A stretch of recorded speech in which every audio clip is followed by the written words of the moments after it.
Good afternoon, everybody. Happy Friday and welcome to the Real Life Real Estate Show, the show where we bring you real life real estate investors who are out there building generational wealth for themselves, their families, and their communities. This is season 2, episode 3.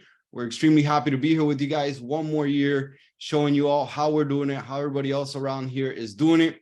With me today and always is my co-host, my buddy, my pal, Mr. Luis Alejandro Lopez. He was last year's best looking real estate investor of the year. I don't know if he's going to get that title this year. There's a few people in the running.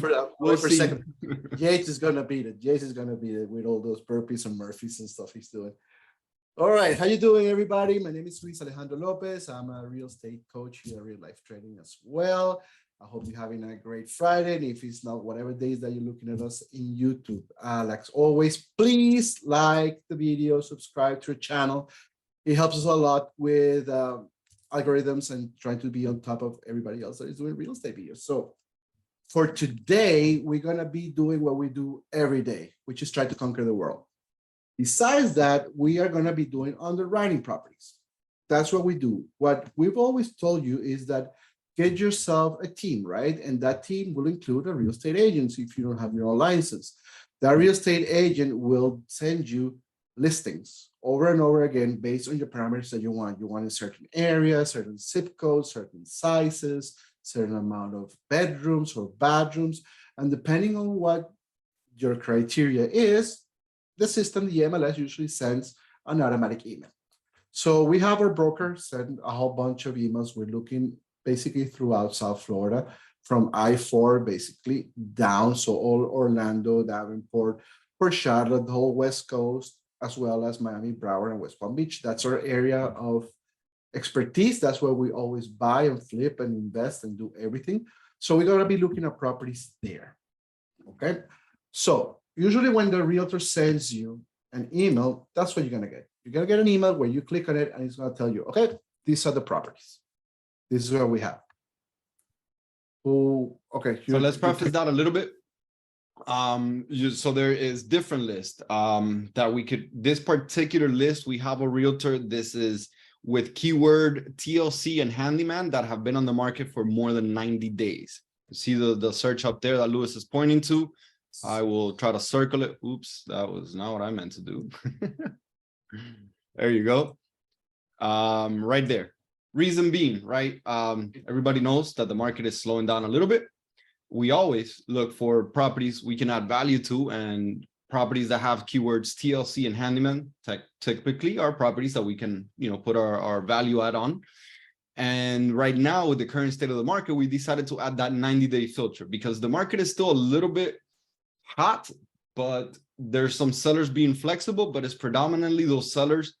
I shouldn't say hot. The market is cooling a little bit, but not enough for some newer sellers to want to take a hit on their price. So there's still some sellers coming online at a pretty elevated price, but those that linger on the market and that sit around typically more than 90 days, they all of a sudden start to get flexible with their price.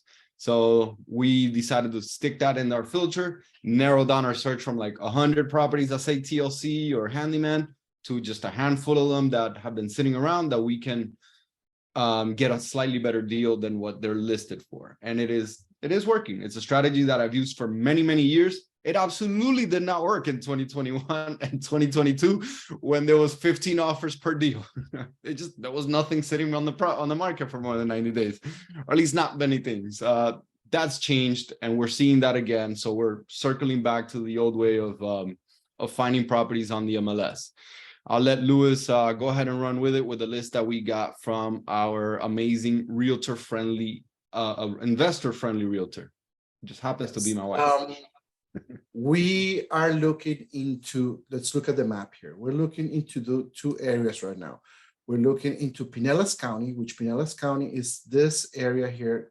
Let me see if I can draw the right here. Okay, which is part of the whole Tampa Bay. You have the whole Bradenton, Sarasota, Siesta Key, everything. You have Tampa, and then you have Clearwater and St. Pete. The reason why we're looking in Clearwater and St. Pete is because it's one of the areas that has the most growth in population in the last 2-3 years.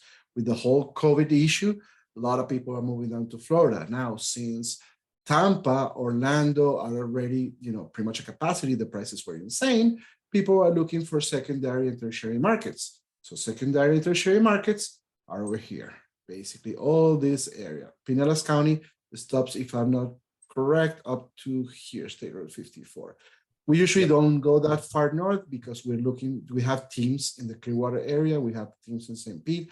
From here to here is a drive, it's an hour. Contractors don't like driving because they waste time and money and gas.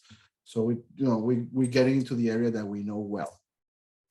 Okay, so let me clear this up and let's look into the properties. Now, you're gonna get emails. The emails are gonna be whatever is in the market, whatever meet that criteria. So for example, if this property just became day 90, automatically it's gonna come into our search. And it also depends on whatever the selling agent is typing on their listing. So it's gonna pick up the keywords. Now, we're gonna see that we're gonna be filtering through a lot of stuff that is not really, necessarily what we're looking for, and that's part of the job.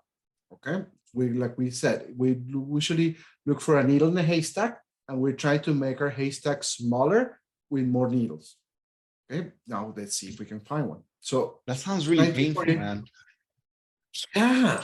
A lot of needles in the haystack. Yeah, needle in a haystack. We're just trying to find a not some magnet, bro. Lucian says Apollo Beach is also blowing up. Yeah, Lucian, Apollo Beach it's a really hot market. Unfortunately, we missed an opportunity to buy a pretty good deal there a few months ago. We were traveling, just didn't have the resources to jump on it immediately enough. But yeah, it's definitely it's close enough where we could definitely divert teams there. So if you know of any deals, call me, man.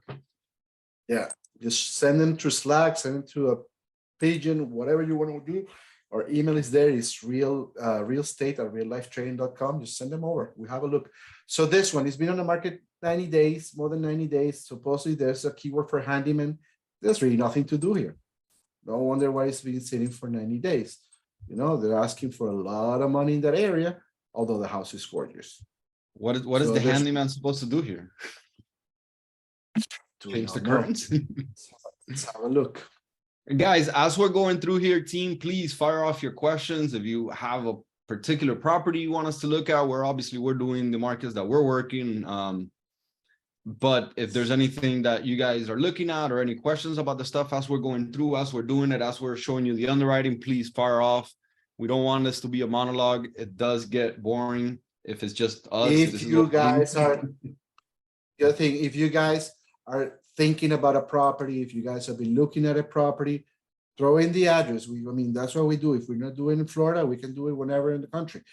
So that's as much as resources that we have, we'll try to do it. Okay. Christopher, give me some more. What do you mean by sinkhole ?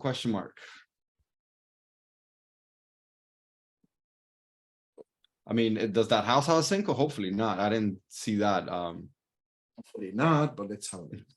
The handyman, that would be slightly below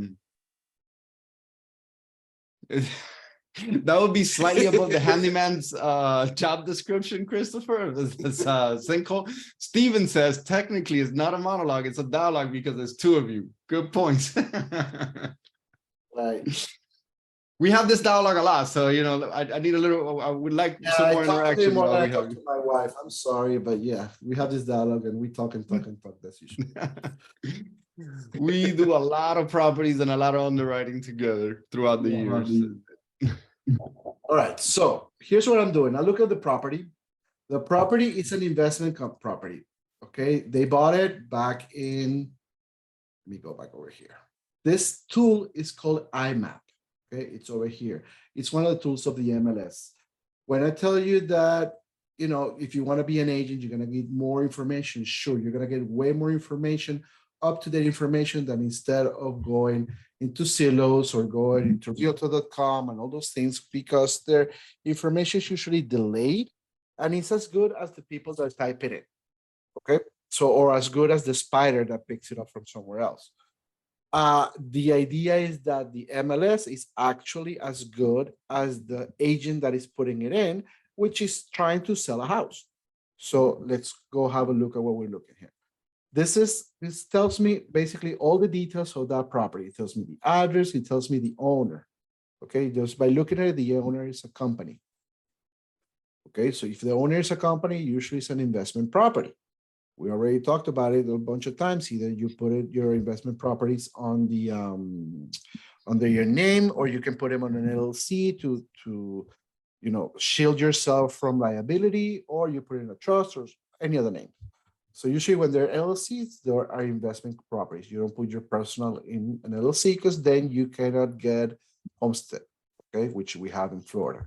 Homestead is that you're protected if your property taxes go up. They're capped at 3% maximum per year in Florida. And the other thing is that the law protects your home in case of any kind of liability lawsuit or something. So let's say for some reason you get into a big trouble, somebody wants to sue you and take everything away from you, they cannot hit your primary home, your homestead at home, okay? You cannot get homestead if you are a company. Only natural persons can do it. So yeah, Angel Oak is investor lender.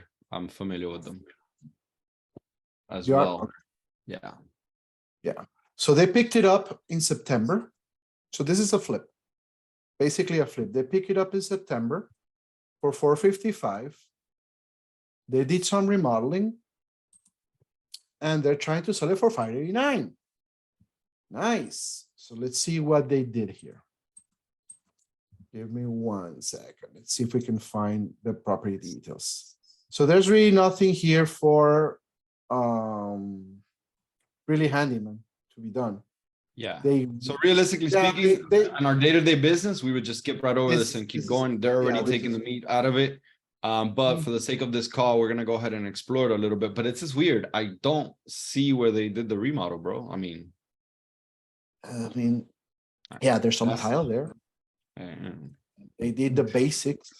Yeah. Okay, that vanity looks vanity, ugly mirror, paint, and then even paint the whole. But it's not. Yeah, exactly. Win says it was remodeled in 1984. I was gonna say 1999, but yeah. All right, guys, you're dating yourselves here. I'm the young buck in the crew, so I won't say anything. Yeah, this is 1999 kitchen. Everybody was using cherry, and they, they probably pulled the floor and they just polished the granite. There's nothing in this one. Let's go back and have a look at it. What else we can find? At this price, I'm sure there's nothing here either.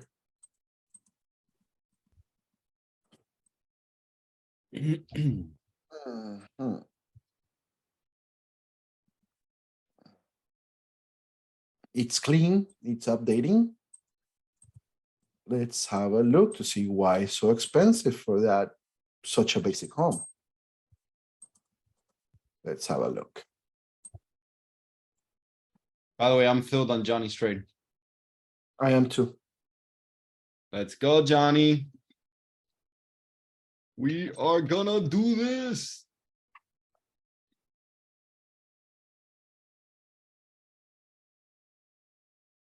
They pick it up in 2009 for 180, and they're trying to sell it for 739. It's a great price. Sorry, let's have a look. What they're trying to do there.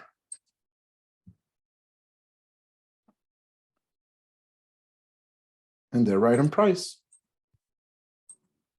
All right, so this tool will give me the comparable units or comparable homes that I have sold in the neighborhood, and I can adjust it depending on what I'm looking for. I can use the comparison based on the size of the lot, based on the living area. What you consider the living area in a home is the area of the house that is under AC, meaning usually does not include enclosed patios, does not include a garage, etc. Okay, does not include basement if the basement is not under AC. Same subdivision, you can do the same subdivision, you can do half a mile, 1 mile, etc., etc., etc. I try to stay within the same subdivision because I'm trying to look house for house exactly the same or as similar as possible. However, when you try to buy a house and the appraiser comes, the appraiser is always going to use 1 mile to look for comparable units, especially if there's not that many. Yep. Okay. And And these they- days we're looking at 90 days or less, ideally 30 or 60 days, because the market is shifting. So things that happened 6 months ago are not going to happen today. Yeah, the prices from 6 months ago, from a year ago, are not the same prices as today. Okay, so things are slowing down. Things has not come down in Florida, but it's a definitely softer market. Okay, it's not a rush of 20 offers within the first 24 hours. So let's do the first 3 months. Let's look at the same subdivision. Now, if we look at the last 3 months, we're going to see there's not pretty much that much movement. So most likely we need to go wider into our search. So we have 2 homes. Now the tool tells me immediately that based on the value of these 2 houses, it does an estimate and it gives me that the house is worth $649. Based on the estimates by size, it gives me that the house is worth $700,000. Now, if I look at the listing and the listing says that the house is worth, they're asking for $739, there's really nothing for me to do there.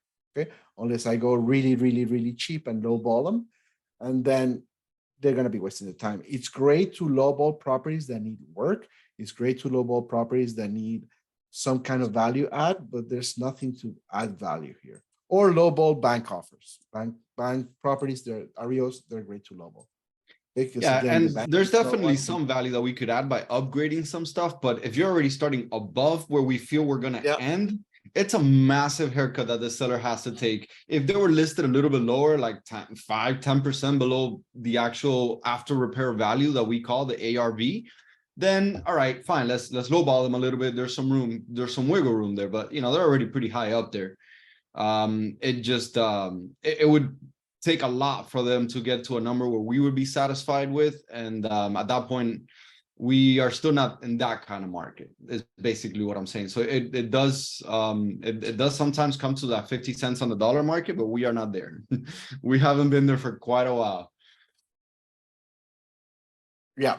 Wayne says, you send your offer with the 2 comps that were rehab sales, and then it's an easy lowball. Yes, now you just define lowballing the offer, which is great, but usually doesn't happen in people that have, lots of equity and they can sit on a home. Again, remember, these people bought the property back in when for 190, they bought it in 2010.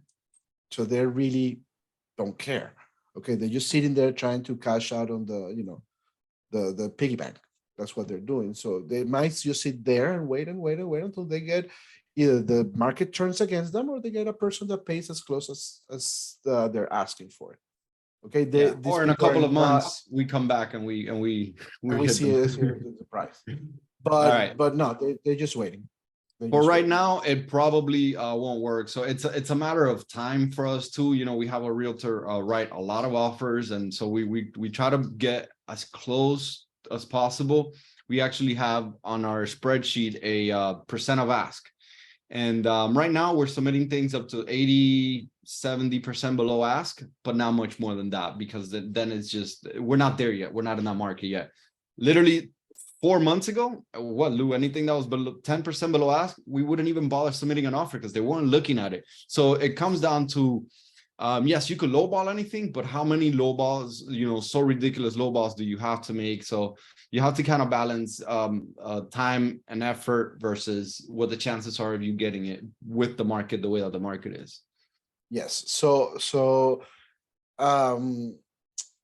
Wayne is saying here, so basically, if the property doesn't have any distress, there's no worth doing a lowball, and that is correct. If the property is not distressed, it's not worth doing a lowball. So there has to be some kind of pain point in order to you be able to get a property at a discount, and it's life.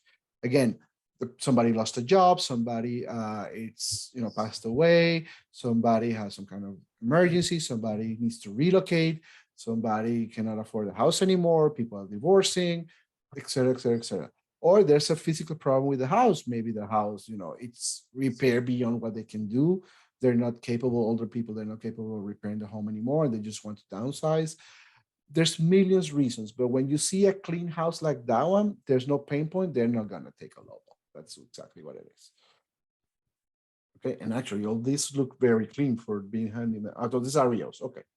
So Where are we at? We're in Palm Beach now. we're Palm Woo! Beach Close to County. home. Palm Beach County, it's basically goes from Jupiter, Florida, all the way down to Boca Raton. So we're looking at all this area down here, and we're looking at properties that are REO owned, and they've been in the market, I think, for more than 90 days. Oh, no, it's not more than 90 days. This is just regular. Absolutely Okay. beautiful area, Win. Yep. Beautiful area. I Yes. I live right down there. Yeah, you live down here where it says plantation. I used to live down here where it says the Teal management. That's where I used to live. All right, so let's have a look. Tasteful updates. Recently renovated, ready moving home. There's pretty much to do there. Not our target. Our target, situated in family-friendly neighborhood. This will go fast. Nothing to do here. Bank Yeah. already did everything. Boom. Next one. Auction. That's my favorite word. Let's have a look. Riviera Beach. All right, Riviera Beach, it's a very particular area because it's a really nice neighborhood, or they have a very nice neighborhoods surrounded by no so nice neighborhoods. So you have to be careful here. Auction. Forever Ranch Home is it's in a gated community. I know I've done things there. Some updates will benefit, but will worth the effort. Guide you design ideas and make an offer. Property sold as is with no repairs. Okay, now it sounds like something that we want to look at. Now you're speaking my language. Now you're Ooh, speaking my yeah. language. Beautiful. Awesome. You So see team, those- we get excited when we see properties I that love need a little bit of Okay, love. why The do I worse love the worse the property, the more excited I get. up to a certain point, but why do I love this one? Doesn't have any holes, doesn't have any major damage, does not have any water damage or fire or anything strange. We do need to add flooring. We do need to repaint it. We probably need to upgrade this kitchen. We probably need to update the bedrooms, get rid of the Disney princesses up there, but it's minor repairs that really Win needs. called it paint and carpet. Well, we won't do carpet because it's Florida, but Yeah, it's flooring Florida. and paint, yeah. And definitely appliances. We'll consider some, Yeah, we'll look at the kitchen, the vanity, that kind of stuff. The kitchen definitely looks like it could be seems to upgraded, be but some kind of something here, so maybe we need to redo the bathroom. But it's not, it's very minor as of now. So let's have a look. what auction is that on? Can you see that? Nope, I cannot. Auction, affordable ranches and community, some of this will benefit. Property details. Building details. When? Yes, been there, done this. I was a realtor and mortgage broker. Exactly what we're doing. So you're gonna see that a lot of the time we just go and look and look and look and look and look and look until we hit something that is worth the price. So again, it's your needle in a haystack. So let's have a It's look. what is it? You got to sift through a lot of dirt to find the gold nuggets. And when you get the whole gold nugget, then you are. Yes, and look and look and look and look and look and look some more. And that's exactly why I love foreclosures. Because when the foreclosures come in, you have, the pipeline is open. There's always another home coming in. All right, REO, HSBC Bank. On this one, they got it back in July. Okay, so when you see a certificate of transfer, this property was a foreclosure where the foreclosure was recorded in July 2022. Okay, this price is the maximum price of the bid, which not necessarily mean that is the price that anybody wanted to buy this house. What happens some of the times is that when you put a bid, like eBay used to be, you remember eBay used to have a reserve price. If the bank puts a really, really high reserve price, people will just try to bid 1, 2, 3 times. And it's like, you know what? It's not worth it. So done. That's why it stays at this price and not whatever the bank wanted. All right, so quick sec there, Lou. Mike asked a question. Mike is asking for auctions, is the list price the starting price or the suggested price? So two different prices. When you and we could throw up auction.com for a sec here if you'd like. So auction.com and Zome and some of the other auctions that we use have a starting bid that which is usually much lower than the reserve or where they want to be at. And then they might sometimes, they're not always listed on the MLS with an agent, but sometimes they are. And that list price might be even higher than the reserve. It might be almost a full market value. It really does depend on the auction. But don't let that list price fool you. We have definitely won many auctions well below that list price from the MLS. Much higher than the starting price of the auction, but much lower than the MLS listed price. Please tell me if that made any sense.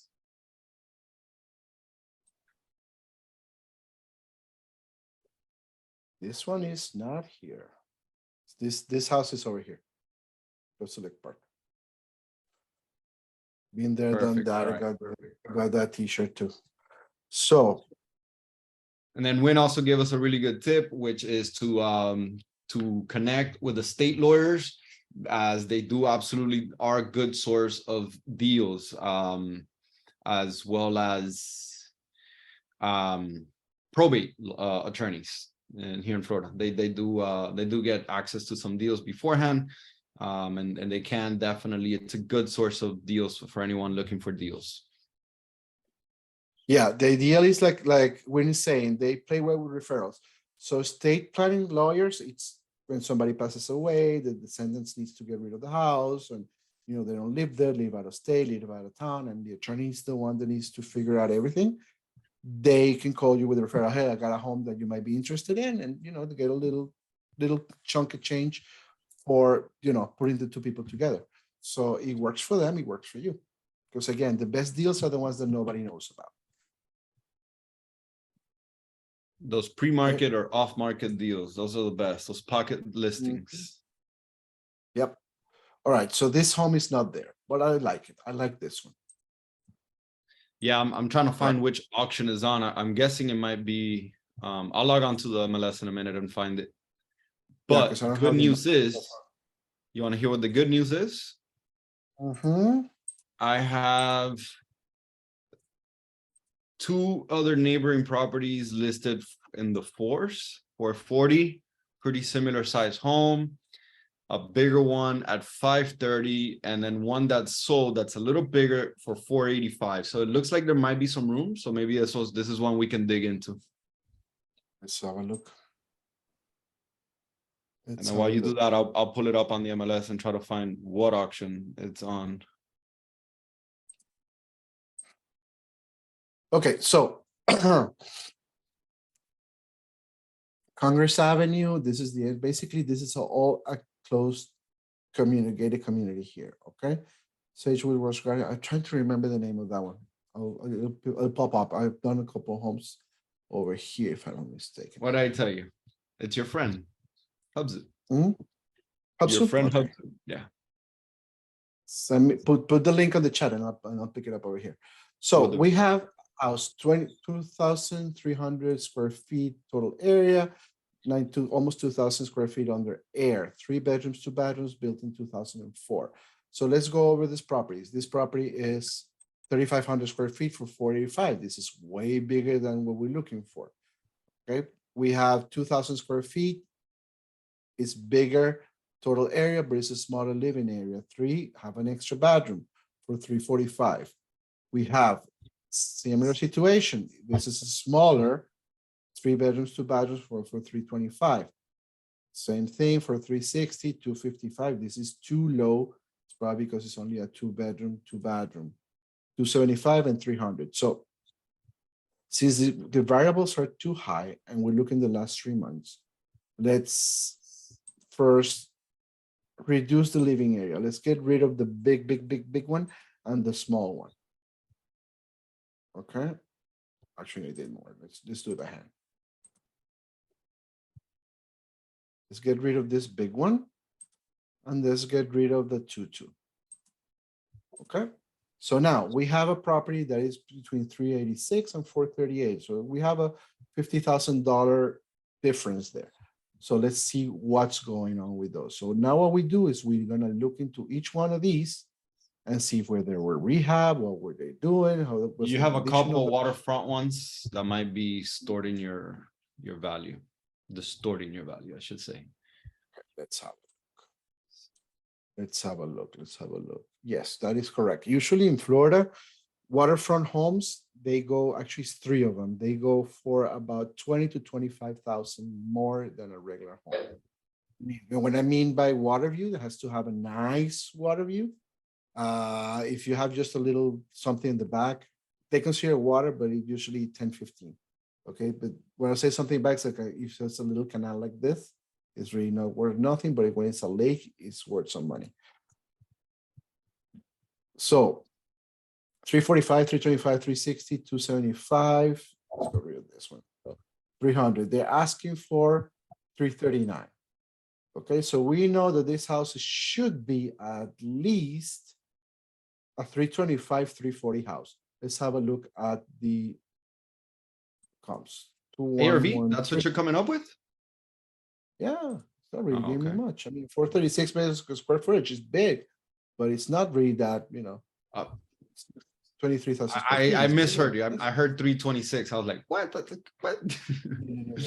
Okay. No, I just I'm sent saying you the a link for minimum three, the. yes, I'm saying at a minimum 325, but let's see how this one's sold. If there's any updates or if there's anything, you know. I just sent So, you the link to the Hudzu auction. So the auction is currently at 268. Now we're talking. Copy this address. Where is it? This thing, that's the only problem with this. It doesn't let you copy the addresses. It's a pain, you know where. 2113 Oakmont. Oakmont Drive.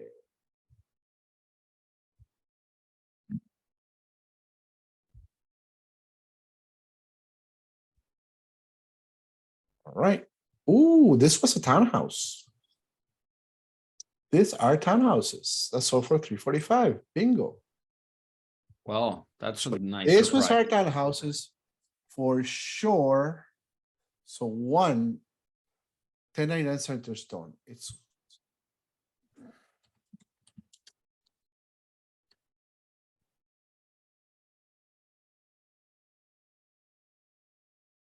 and it's also a townhouse.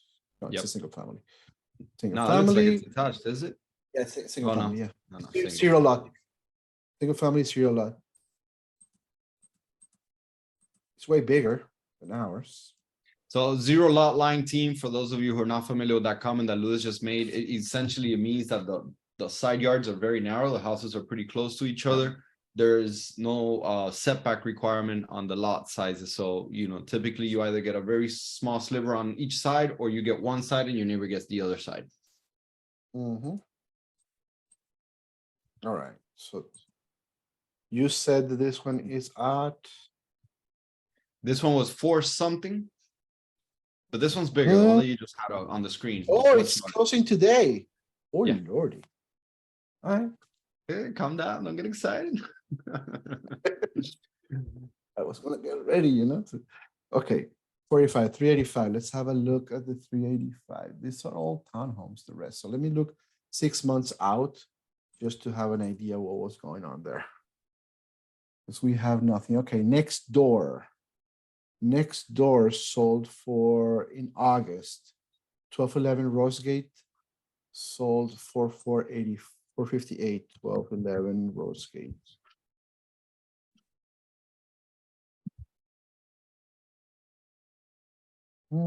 Cakes by Gina. I'm sure she has great cakes.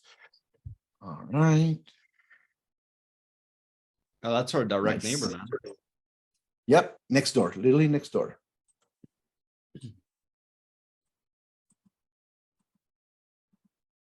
Older kitchen, it looks very clean. Carpet. It's the original bathroom, original lamp. It's a typical builder Home Depot, you know, regular mirrors, nothing. This is the house that we're working on. This is the house that it's sold for 458. So Okay, if it's this house for larger. 458, it's way larger than we are. Now we're 2,000 square feet as well, but it's a 2 stories. 2 stories have a premium over 1 story homes. Okay, it's more material, et cetera, et cetera, et cetera. So let's see, anything else? Number 2, 485. It's a 432 story. So just let's using only those 2 homes.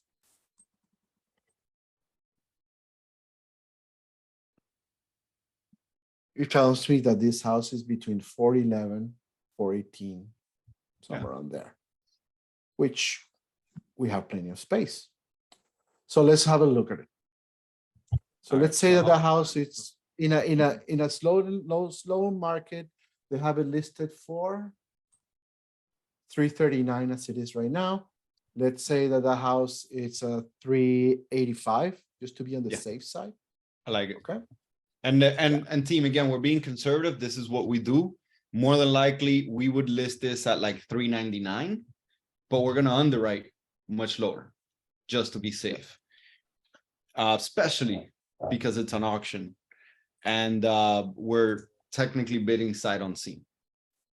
Yeah. We technically haven't gone to go see this. We haven't done an inspection, so no problem. You know, we're gonna buy it, or we have no problem doing that. This is what we do.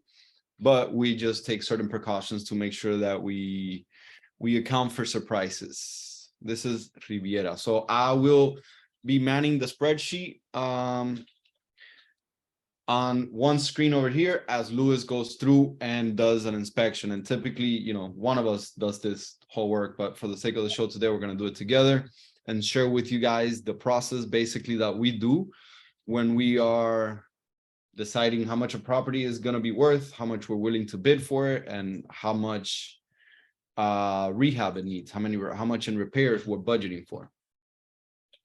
All the prices that you hear call out are obviously Florida prices, so they may not pertain exactly to your market depending on where you are in the country or in the world. But this is a market that we're very familiar with. This is maybe an hour from me. And so I understand the area really well, and we can kind of more or less get pretty close to what we're going to spend on things. All right, when you're ready, sir, you can tell me. Yeah, I'm trying to find out first thing. I'm trying to find out if any one of these homes has a new roof. The homes were built in 2004. 04. 24, 19 years old. So that's a 19-year-old roof. That is correct. Now, usually 19-year-old roof in Florida, the insurance companies make a big deal if the roof is older than 15 years old. If it's older than 15-year-old, they start looking the other way and holding up their noses, etc. Time out. It is a tile roof. 20. So tile, they're gonna be okay up to It's 20. 25. It's 25, yeah. But it's not that much more. When they pass 20 years old, the shingle roofs, they do not want to insure them. And tile roofs used to be 25. They used to be 30 years, and then they're moving down to 25. I'm not sure if that changed with the latest and greatest meet that they had that we discussed the last year. So the roof is still okay. It's an old roof. I'm trying to see if any one of the other houses have newer roofs. Lucia is asking, is there a limit on the metal roofs? Yes, 50 years. 50 years for metal roofs. Okay, they're more expensive. So if you're planning on staying in the house for 50 years, it's well worth it. But for sometimes for doing an upgrade just because it's, you know, it's a lot of money to do a metal roof. If you buy a house with a metal roof, now we're talking. Okay. Form of living, 25 vanities, the home features main level bedroom, Thousand Oaks is a gated community with et cetera, et cetera, et cetera. Okay, this one had no roof, and I just read the other one and also said nothing about the roof. Okay. Well, being that it's tile, I think we could get away with it. Yeah. Why do I look about the description? Because if he had a new roof, that would be the first thing that they would try to promote. That's a brand new roof, you know, granite roof, et cetera, et cetera, et cetera. So let's have a look at the pictures again. Roof, we're not going to repair it. Just put a little bit of a budget there, just in case we have a leak or we have something. Again, we are buying sight unseen. and the pictures might be taken in a way that we might have a leak on this side. We don't know. So let's put what 2,500 in roof just in case. I want to go with 5, dude, because it's tile. 2,500 is gonna be like 2,000 these days. But you usually but you usually reuse tile when you do repair. Yeah, the last do. time I got hit pretty hard with a small repair on the tile roof. Let's go 5 just in case. Okay, let's go 5 just in case. Okay. What's next on the spreadsheet? Usually it's Wood destroying destroying organisms here in Florida. We do have the privilege of dealing with termites. And so part of our inspection is to look if there's termite damage, and if we feel like we're gonna need to tent the house or repair anything. This isn't that old. It's concrete block. I don't think we have an issue there, man. I wouldn't worry too much about it. And we already have 5K. The next thing on our inspection list is the soffit and fascia, which is this piece of wood that exactly down here and this right here. frames. And let's see, how does that look? It looks pretty okay. decent. It looks pretty decent. That wood is usually treated wood that it's doesn't have any moisture. Yeah, I see a crack. Doesn't have moisture, etc. But there's fungus and it creates wood rot. So sometimes you have to cut a section and replace the section, otherwise it will go bad, and then the fungus will go into the wood for the actual roof. But this one in particular, let me go outside again.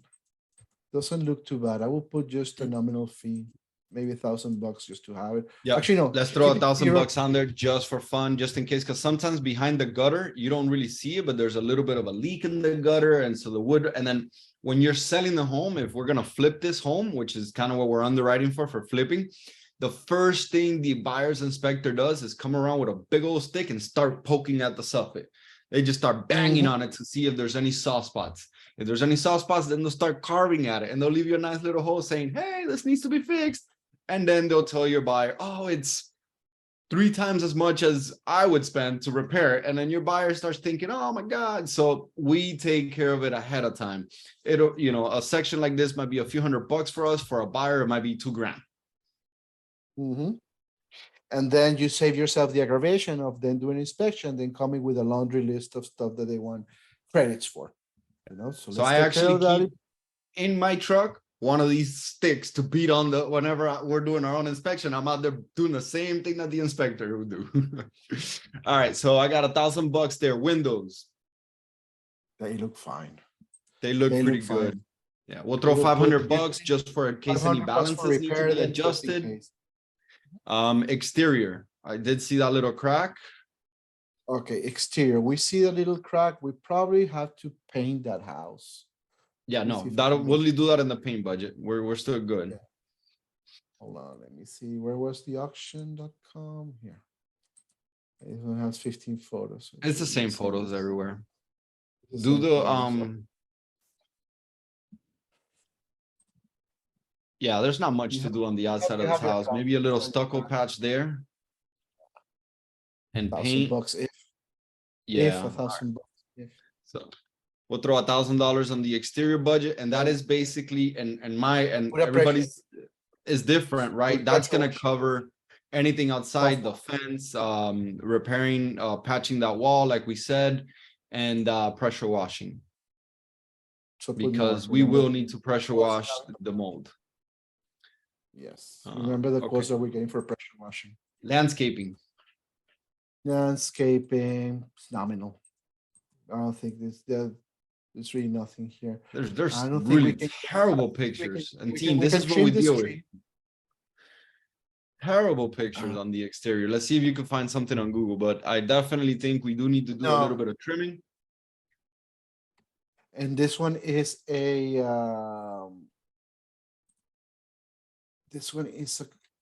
closed gated community, so you probably cannot get street view. So you're not going to be able to get in. Okay.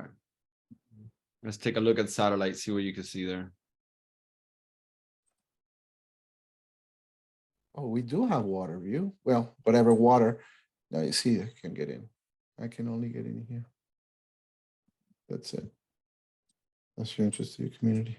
Thousand Oaks. Lucian asked, do you normally change out and update things that are to stay with current trends and improve days on market, and meaning how fast the property sells? Or do you only touch it if it needs repair? So there's two answers to that, Lucian. It really depends what we're doing on that particular property. Some properties that are in pretty good shape, we might not. We literally might just come in and add value in other ways and not get into any construction at all or very little construction. If we are doing a remodel, we are probably going to update everything that needs updating. If if I'm already doing kitchen and flooring, I'm gonna put new updated light fixtures, and that kind of stuff. So it really just depends on which project I'm doing. There you go. There's the answer to the roof question. My roof question. What date is that from? Right there. That date? I'm trying to find it because this is Bing. 2023 doesn't say when it was taken. That's 2022 down here. No, that's the. You say this one says 2023, but the picture might have been taken before. So I know who has the actual pictures. So we need to look at that anyway. So yeah. The infamous blue roof. Yes, sir. So now what Lewis is going to do is he's going to head over to the county property appraisers website, and the property appraisers have typically historical pictures every year to see what changes in your home. They look at the satellite images, and if all of a sudden you build this cute little gazebo out back, even if you didn't pull permits for it, they're going to start taxing you for it because they have access to see it. Yeah, there's definitely some funkiness going on right there. Look at that discoloration. Yeah, I see. The tarp was probably back here, even if it's gone now. Like you can see the difference in the they color. Probably repair. They need to repair. They might have. In Broward was easy to get to the historical data. Here, I'm not sure. Historical pictures. Oh yes, there they are. Right there, aerials. Let's see if I can see this one.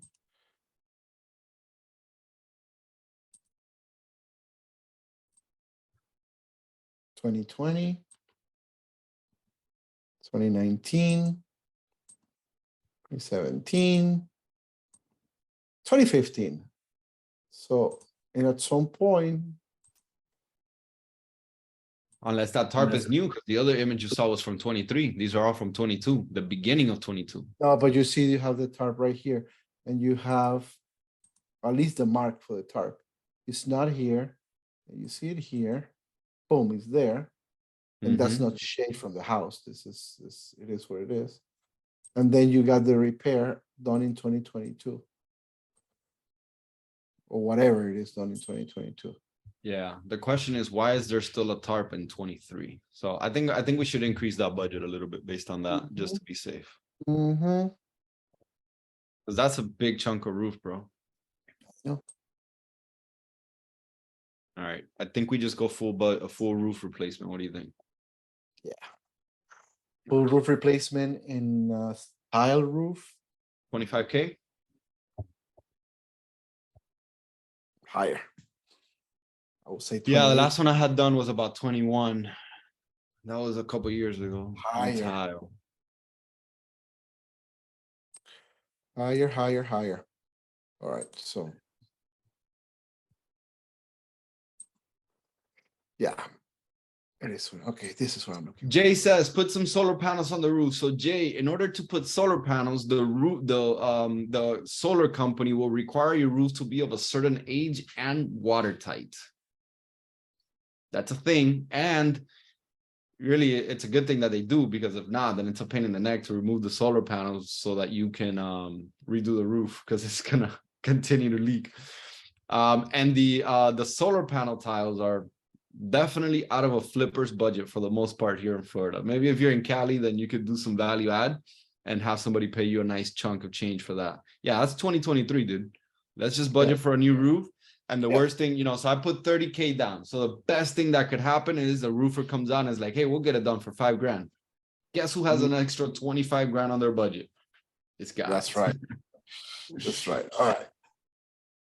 And the other thing so in case you know, there's an issue of, even though South Florida is prime market for solar roofs, there's an issue with Florida Power and Light where since they have monopoly down in South Florida, it's very difficult to get solar panels in your roofs in basically Miami, Broward, and Palm Beach. It's been an ongoing situation. They're trying to fix it, but again, bureaucracy. Okay, so it's really hard to do it. Okay, so we need to put a whole new roof. Yeah, so what I did is I went ahead and I increased our roof budget, but I got rid of our fascia budget because if we're doing a roof for 30K, roofer is gonna include that fascia in that price. You better believe it. We will make sure of that. And I'm surprised. Then I have paint in and out. I'm gonna say 6,500. Mhm. Kitchen, what do you think? You want to do a new kitchen on this? I think we should, being that we're doing so much work, or maybe not. Let's look at that kitchen real quick. Maybe not. Maybe not. The kitchen looked okay-ish. This is your comp. This isn't us. This is my. It has the same kitchen. It does. Okay. You see the little. Let me see if I can get closer. Nice flooring, nice appliances. You see the little edge, the line edge on the pictures? That's Formica. So it's basically the same material that we have in the house. It looks better here. You see, so that's a Formica kitchen. Yeah. Let's look at the other one. This one, they did put some cheap granite. This is Santa Cecilia, whatever it is. Yep. There's your 1991 remodel. The house is from 2004. That's what regular Florida construction did. That was the base one. Let's have a quick look at this again. I will definitely,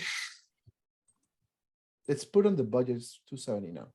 Let's put on the budget to throw in a kitchen just in case, and then if anything, we can just go down and do just granite. This one also has. Yeah, because this is an uglier kitchen than the other comps.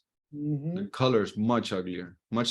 I shouldn't say uglier. It is much more outdated than the other one. Somebody might like it.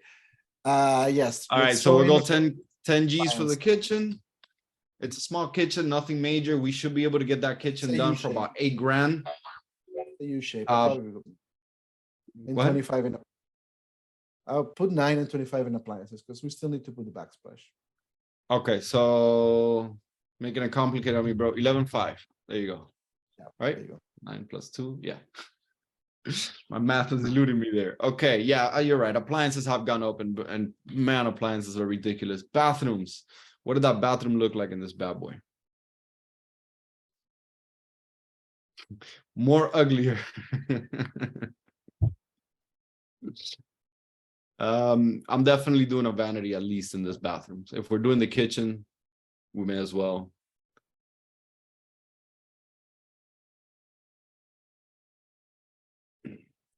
Man, you're really gonna kill my budget if we start doing all of it. I think we save the surround because it's not like a bad color or anything. You see the doors here, right? You see the closet doors stacked up right there, guys. I am of the mindset, Lula, we could just do light update on this bathrooms and leave the showers alone. Your mic is out. Sound issues. So Mike asks, do you typically paint the tub and shower or replace it? Both.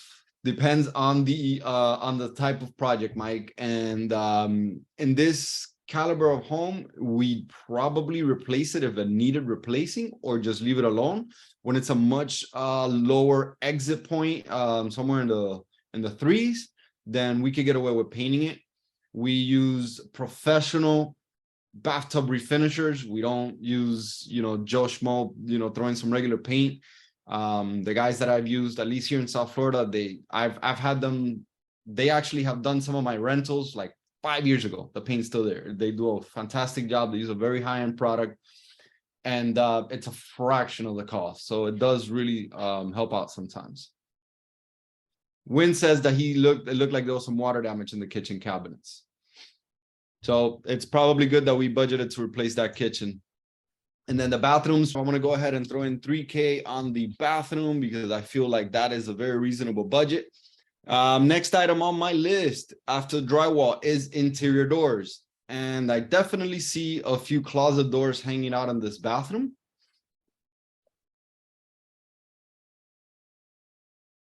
And not much more signs of doors. So again, I'm gonna budget $1,000 for interior doors, just in case. That's very on the high side. It should not be that bad. But being that somebody decided to take off the doors, I wonder why. Wynn did mention a little while ago that there was some dark spots on the floor and the flooring is missing. So chances are that there was some sort of water leak or water damage at some point in this property. That's why they ripped off the flooring. And so a couple doors may have gotten rotted on the bottom. They may have gotten wet.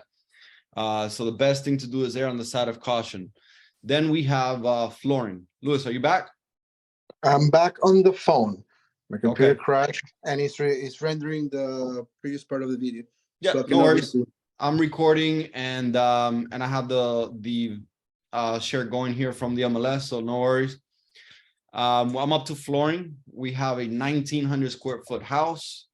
Typically, the moment we are budgeting between $3 and $4 a foot for flooring. So I'm gonna go ahead and do 4 times, shoot, I already forgot the damn square footage. What did we say it was 1,900? Very simple math, team. You can get this information from your local contractors as to how much they charge for install.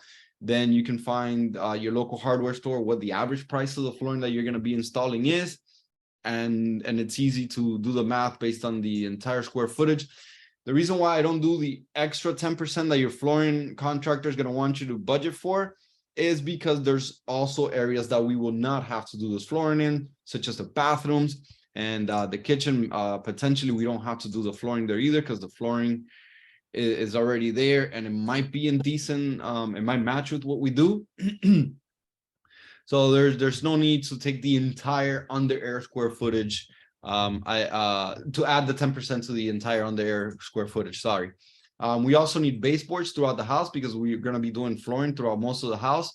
And Louis avoids quarter rounds if he can. Yes. We will rip these old baseboards out and install new flooring and then drop new modern. To Lucian's point earlier, we'll go with the modern square baseboard more than likely on this, or the even if we do the rounder, we're going to do the taller one than this one. Yep, there's the let's see if I could get the pen back. There's a little bit of darkness right there in that corner, and again, the flooring is missing throughout the house, so there's a chance something happened to cause this carpet or this floor to have to get thrown out. In the living area, there might be some light mold going on. This particular part of the house, it still has laminate and it's still good.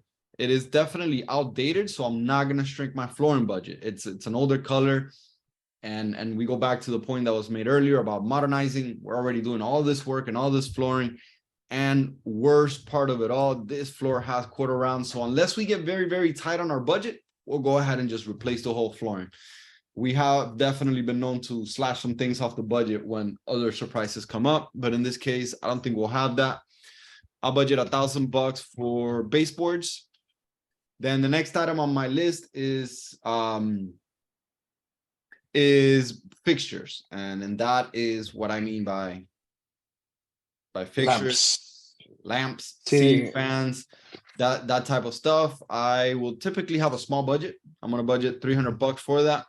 Even if we go over by a little bit, because there's additional lamps or anything like that, we have fluff and other items in the budget. Typically, I budget at least $300 for blinds. We have come to a general consensus, Louis and I. He doesn't like blinds. I like blinds.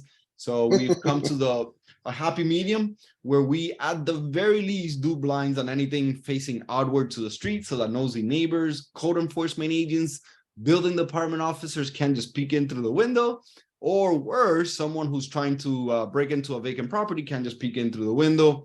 If the budget gets tight, we'll stay at just those things that are forward facing. If not, we'll do the entire house just so that it looks nice and everything has blinds. I don't put designer blinds or anything like that because most people tend to rip them off and put curtains or whatever kind of special blinds they want. But at least it's something to, again, for privacy more than anything else, is the main reason why I've always liked doing it. The next item, go ahead. Wayne's asking, what was the comps again by square footage? By square footage was 385. That's what we're looking at. Okay, remember the house that sold next door and the other one were 458, but they were way bigger than ours. Yeah. So by calculating on IMAP, it gave me 382 and change. So we said 385. Yep. So the next item on my list is electrical, right? And so here in Florida, at least, and this might be the case in a lot of other states because this is mostly insurance related, older homes have there's a handful of brands that have been decommissioned by the insurance association that they will not insure those particular electrical panels, or they'll upcharge people on their insurance. And so typically what we do, if it's an older home, and we can't see the breaker panel, we automatically budget to replace it. In this case, this home is not old enough for that. So I'm just going to budget to redo any or if not most outlets and switches. Win is asking, that's a great question. Win is asking, do you guys use hard money, RLT money, or OPM for this? We use a combination of our own personal funds and OPM. We have absolutely used hard money. We use friends. We raise capital from friends and investors just like yourself, Win. So call me if you have some money laying around. Happy to partner up on some deals. But yes, to that question, the answer is yes. All of the above. We always need capital. Capital is always important, and it's half of the business. So we absolutely always are looking for many ways of funding these projects. So what I'm going to budget for this one is going to be $500 just for outlets and switches. Nothing crazy, but we're doing a lot of work to this house. I want the outlets and the switches to be clean, to be pretty, and more importantly, to match. Sometimes you have a beige one, a white one, and a red one. So I like them all to match whatever color we decide to go with. There is no pool in this house. That's the next item on my list because there's a lot of pools in Florida. So I put a zero budget there. And I don't foresee any liens coming with this one. So I'm going to go ahead and put zero on that budget as well. And my total rehab budget, ouchies, came up to $66,000. Which then we add a contingency budget to, which brings it up to $76,000. Ooh, what did we break in this one? Well, remember we got 30K for roof, bro. For roof, yes, we got the roof. That's really what's destroying this one. But yes, think of the value that we are adding, team, by putting a brand new roof. And if we don't do the roof, clearly that budget comes down. So what probably no, let's talk about that. Let's talk about that. If we're gonna do a roof and we're gonna have a brand new roof where all the comps don't have roof, we're adding extra value. Do you want to bring that ARV a little bit higher? Just because we're doing a new roof, we were at 385. All right, want to try for 399. Here comes the negotiation, right? Yes, of course, bro. Now we have a brand new tile roof that we just bought it at 30K for. So we should, in theory, be able to increase our budget, our ARV, not the full 30K. I like where Lewis's head is at. Let's go up 15K on our budget. Let's stay below 4, because you also have to think about something when you're exiting, when you're selling, people are going to surge by numbers, right? The realtor, hey, Mr. Realtor, I have a budget of blah, blah, blah. The realtor's going to come in here and they're going to surge 400 or 420 or 450. So they're going to go in those spurts. So I want to stay below the 400 so we could get on everybody's radar. And if we are priced below and it's actually worth 420, somebody will offer us that. Trust me, in this area, somebody will, if it's worth much more than that. If not, we are lucky enough to catch those people that have a 380 budget, a 390 budget, because the agent's always going to search a little bit higher to that whole number. And we'll come up on their search. So we're going to go ahead and update that ARV, like Lewis said, to 399. But 399, 895. What do you think? $399.99. Oh, 99999. Okay. That's a lot of nines, dude. I lost count. Hold on. For 400. Make it easy. Okay, and let's see. I want to stop this share and actually, no, wait, I can do this, right? Let's see. Wait. I'm about to be able to reboot the computer. 95% of the rendering. It's done. So if you give me a second, I'll be able to join it again on the computer. That's cool. I got it up. I got it here. All right, give me a 3 on the chat team. If you can see my beautiful spreadsheet over here showing you the property with some numbers. All right, I'm gonna go ahead and highlight for the sake of this presentation. Ooh, that is very loud. Let's go with You got a 3. all right. Let's go with a little blue area here. There we go. All right, so let's bring in our repair cost. Is going to come from the inspection tab.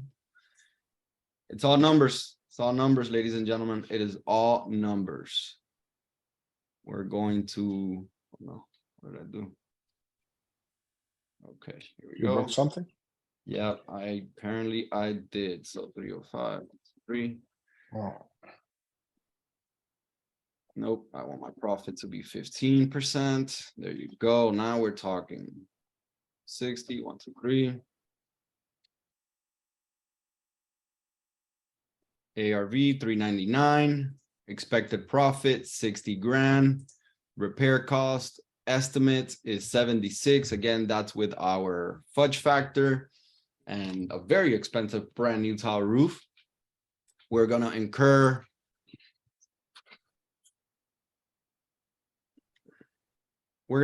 definitely less buying cost than this, but for this exercise, we're going to leave those numbers as is because this is what we are running under right now.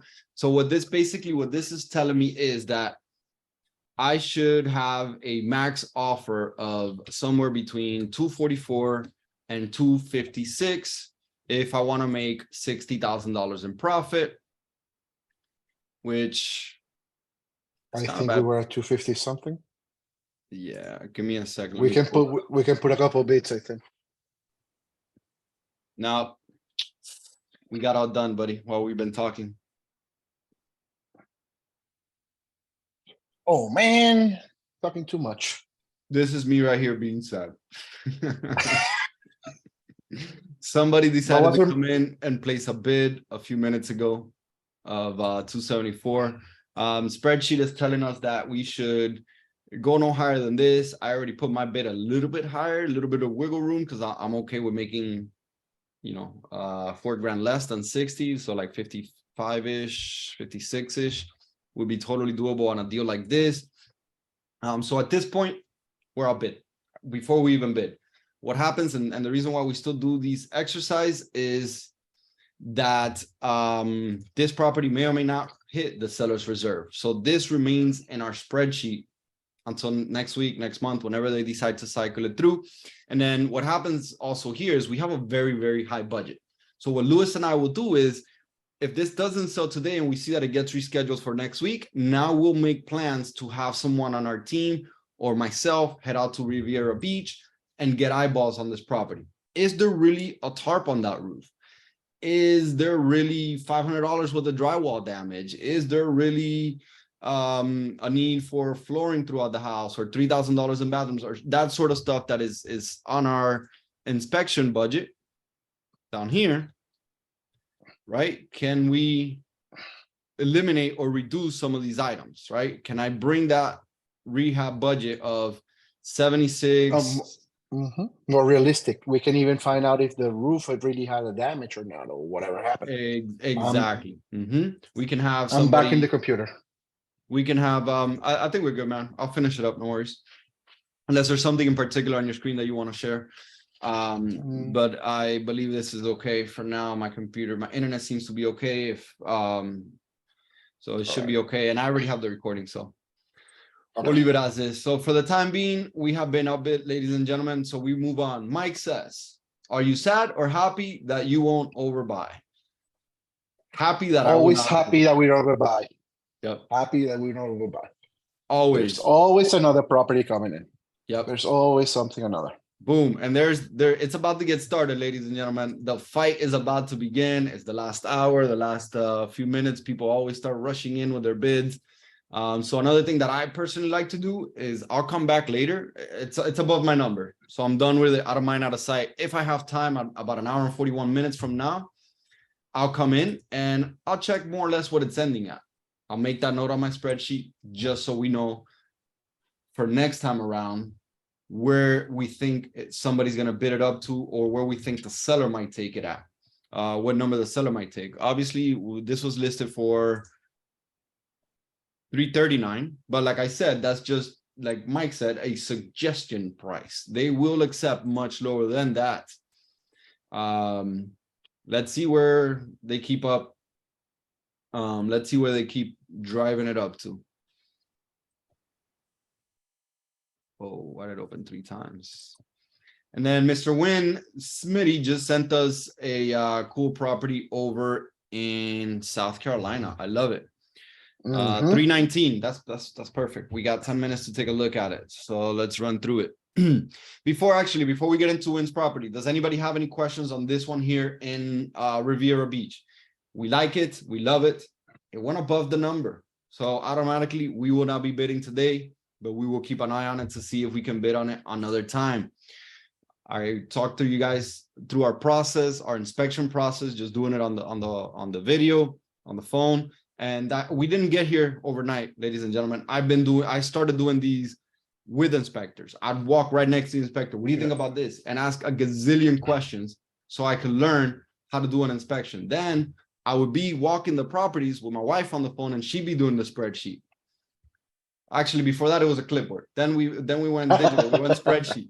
Then then it's on my phone or with Lewis on the phone, whatever the case may be, doing a ton of these, hundreds of these, maybe even thousands of these, until eventually it's like, now I could look at a picture and pick up on little things. And even if I'm not picking up on it, I'm over gauging, because I much rather not overpay, like Mike said, than get stuck with a blunder. And then it's like, ooh, this actually had more rehab than we expected. Yeah, and you got to remember something. We try to get as much information as we can. So there are 2 possibilities here. We either know something that those people don't know, which is probably the roof, or they do know something that we don't know, that they probably put ice on the property and the roof is not as bad. There's no way for us to know right now, an hour before the auction. So we go with what we can do, and that's it. If they recycle, like Hector is saying, then we'll go back again.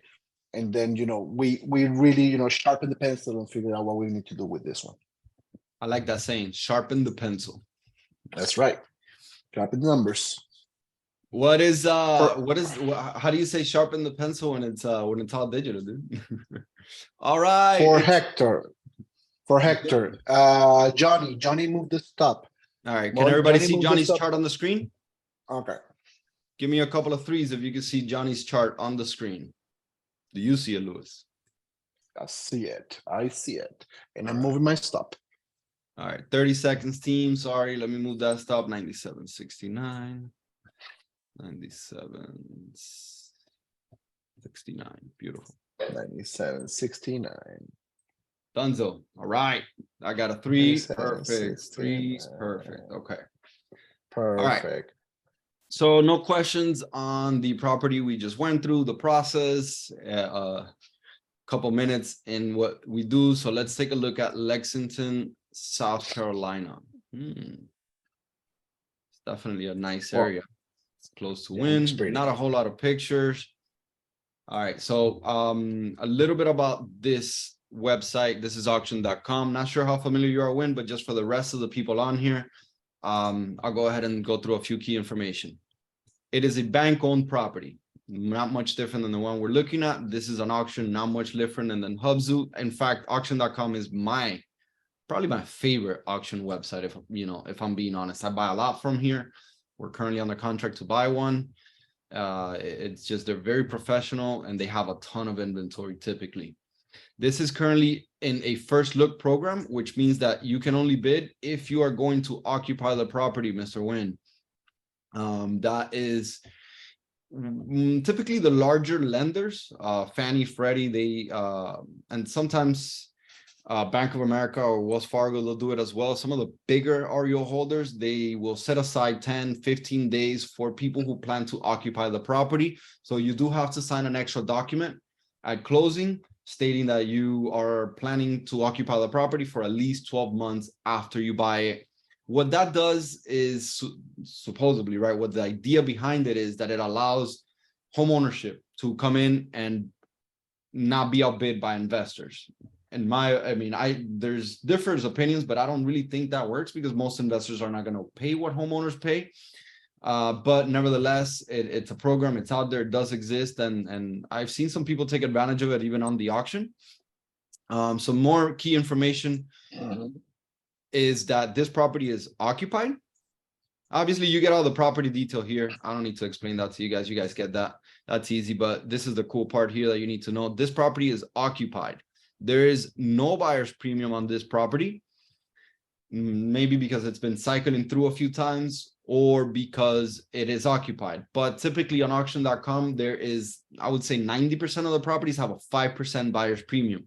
So whatever you bid, 5% gets added to that number, and that is your actual purchase price. There is no broker, so your broker would not get a commission from them, and it is cash only. And of course, there's no interior access because it is occupied.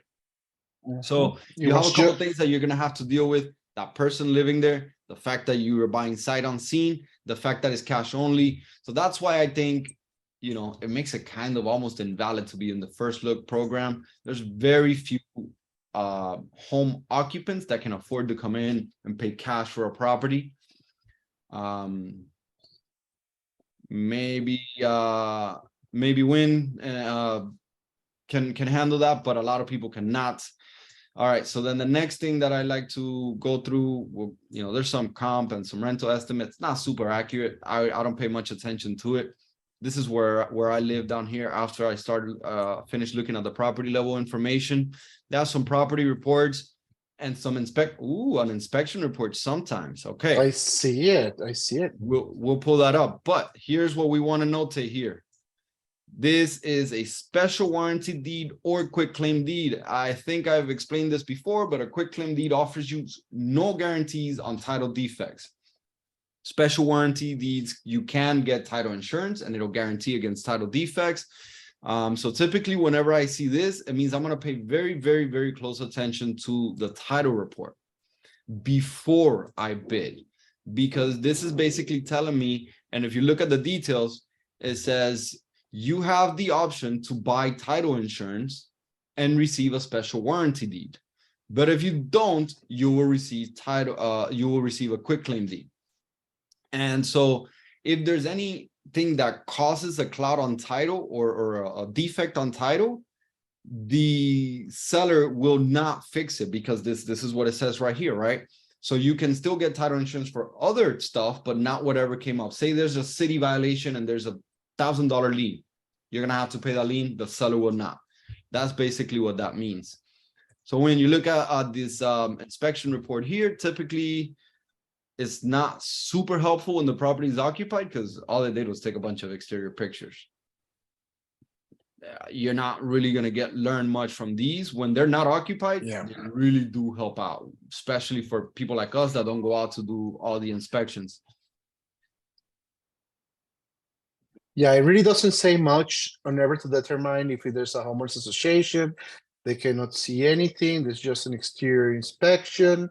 They have no access to the meter. They have no access to the water, to gas, to anything. So it's not. They send somebody there. They just send somebody there. In this case, it's not super helpful. But in the last couple of minutes that we have left, I'll share some key valuable information with you guys. This is what, if you're intending on ever bidding on this auction, make sure you download the sample. This is going to be a sample, but this is the one that's going to be used for this transaction.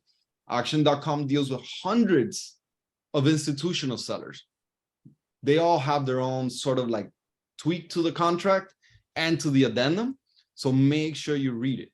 Now, I've read the CWCOT addendum several times, so I don't have to read it in detail. Now I just click it, look at whatever little quick terms they're trying to tell me on the addendum, and that's it. The rest of it, I know it, I understand it, I've read it a bunch of times. And so I don't have to dig in super carefully, but I do dig in to the purchase contracts and make sure that there's no terms that have changed. I look at the version dates and that sort of stuff. Very important. With auctions, it is buyer beware. For this particular auction, there's a $2,500 registration fee. And see, so this is what I mean when you try to click on it. If I go investor,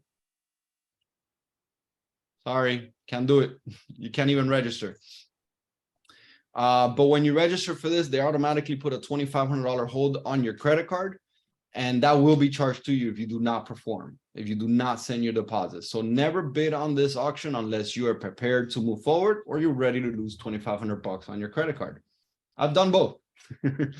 I've done both. Sometimes you gotta take the R loss and take the $2,500. There's a few other documents down here that I would urge you to make sure you understand all the terms of the auction prior to bidding. It is once again buyer beware on this auction. Do you have any other questions, Wayne, for this one? I'm not gonna take that bait, dude. I am not gonna take that bait, buddy. No, it's fine. I just opened it up. It's like a Disney World house. All right. That was Johnny saying it's like a Disney World. Via La Pietra.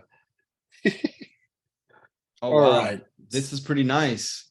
We should Really, just do huh? the Vegas retreat in here, man. We should just. That's right. At the hotel, in the hotel.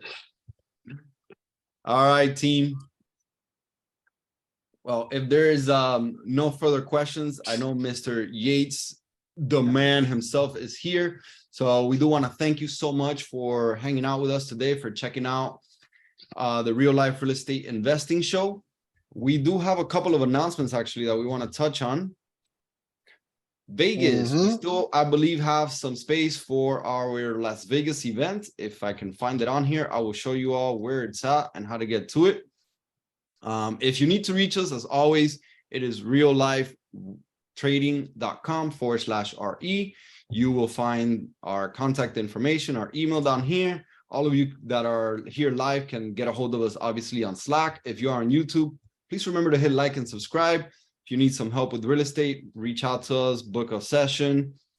And more importantly, if you want to be an options master, go to events. Check out the options retreat over in Las Vegas that is happening at the end of this month.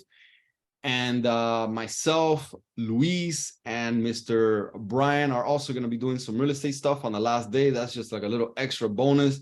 It is going to be fueled with a ton of just great options trading and just greatness from some of the best people, some of the best traders I've ever met in my life. Look at this team. Oh man, I've never met traders this good in my entire life. The hotel's dirt cheap team. So if you oh, there's those handsome guys. Woo!